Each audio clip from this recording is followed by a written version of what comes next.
जैसे जैसे उम्र बढ़ती है वैसे वैसे हमारे हार्मोन्स का जो फ्लक्चुएशंस है, हार्मोन्स का जो प्रोपोर्शन है वो चेंज होता है, केमिकल्स का बहाव कम ज्यादा होता है और हमारा सारा जो मनोवृत्तियां हैं, सारा मिजाज है, वो सारा कुल मिला के कुछ केमिकल्स का बिखरना ही तो है। कौन से हार्मोन सीक्रेट हुए, आपका व्यवहार, आपका सोचना, महसूस करना उसी तरह का होता है। इसलिए उम्र के साथ व्यक्ति का स्वभाव नहीं बदलता, ये बकवास बात है। बदलता है, बदलना चाहिए भी। और इसलिए आप देखेंगे 3, 4, 5 साल का बच्चा आप कितनी भी कोशिश कर लें वो वैसा ही रहेगा, फितूरी किस्म का रहता ही वैसा है, क्योंकि उसके हार्मोन्स ही वैसे, क्या करे बेचारा। अब आप लोग जिस उम्र में हार्मोन्स आपके थोड़ा मैच्योरिटी की तरफ बढ़ने लग गए हैं, थोड़ा सा वो वाला भी रहता है पक्ष, लेकिन अब मैच्योर हो रहे हैं। आज से 20 साल बाद अपने बच्चों को वही कह के परेशान करेंगे जो आपके पेरेंट्स आपको कहते तो आप परेशान हो जाते हैं। ठीक वही तेवर हो जाए। कह रहे हैं कि देखो, जो व्यक्ति के जीवन की उम्र है, गोल्डन एज है 25 साल। 25 तक की जो उम्र है, पहले वो कह रहे हैं 25 तक की जो उम्र है, और किया क्या है, 25 तक का समय वो कहते हैं कि जीवन की तैयारी का समय है।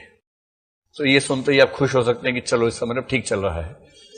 25 तक का समय जीवन की तैयारी का समय है और ब्रह्मचर्य का समय है। ये भी कहा है, ध्यान रखना है कि मतलब एकांत साधना का समय है, पढ़ाई लिखाई का समय है। तो ये 25 तक का समय है जिसमें व्यक्ति जीवन की तैयारी करता है।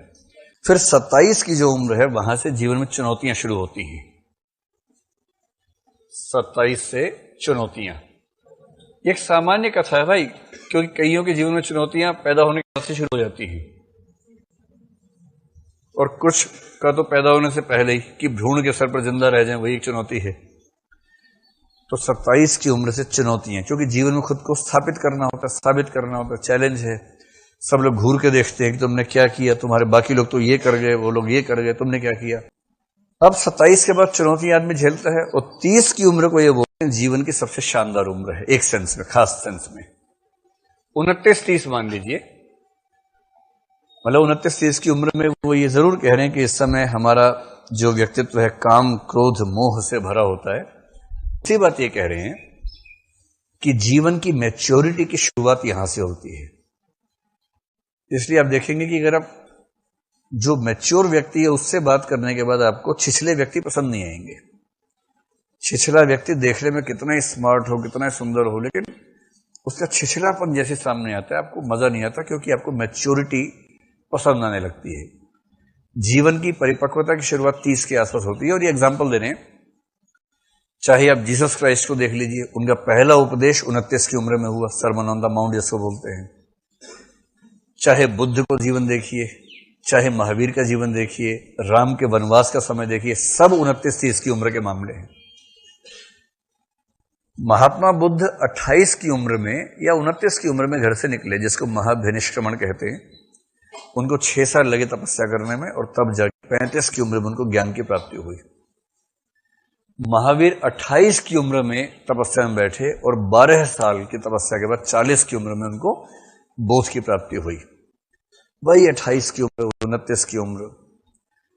तो इसलिए ये कहा गया है कि ये वाली उम्र सबसे उर्वर उम्र है, जिसमें आप सबसे कुछ मौलिक कर पाते हैं। उसके पहले दैहिक रूप से शक्तिशाली होना अलग बात है, लेकिन इस समय मैच्योरिटी की शुरुआत होती है। तो एक तो काम, क्रोध, मोह की उम्र है, और दूसरा इस समय परिपक्वता की शुरुआत होती है। पर यहां उसके जीवन की एक दिशा तय हो जानी चाहिए, क्योंकि इसी दशा से चीजें बेहतर होती हैं।